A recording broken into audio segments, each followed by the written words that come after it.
Nyt opiskellaan sijamuotoja. Hihiha. Nominatiivi!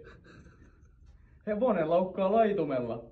Se oli nominatiivi, joka on sanan perusmuoto.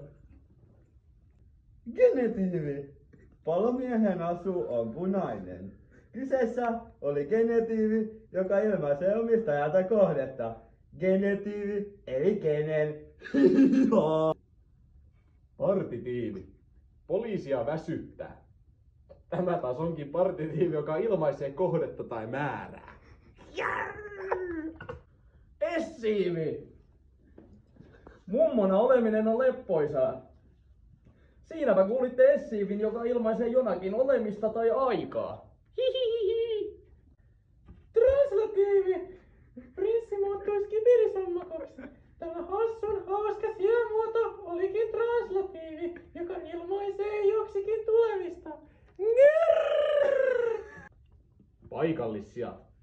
Seuraavaksi tulevat paikallissijat ilmaisevat paikkaa tai paikan muutosta. Hurray! Inessiivi! Keittiössä kolisee. Tämä oli inessiivi, joka kertoo, missä on jotain. Elatiivi. Kirjaimista tuntuu nyt sekavalta. Tässä elatiivi, joka vastaa kysymykseen mistä tai kenestä.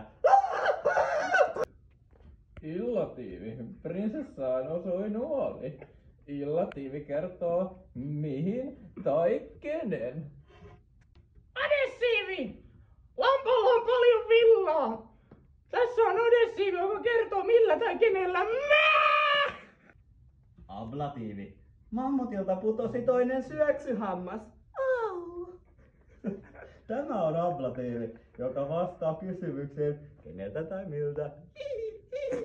Allatiivi. Leijonalle tuli nälkä. Tässä allatiivi, joka kertoo kenelle tai mille. Olipas kivaa! Niin oli. Kiitos kun olitte mukana.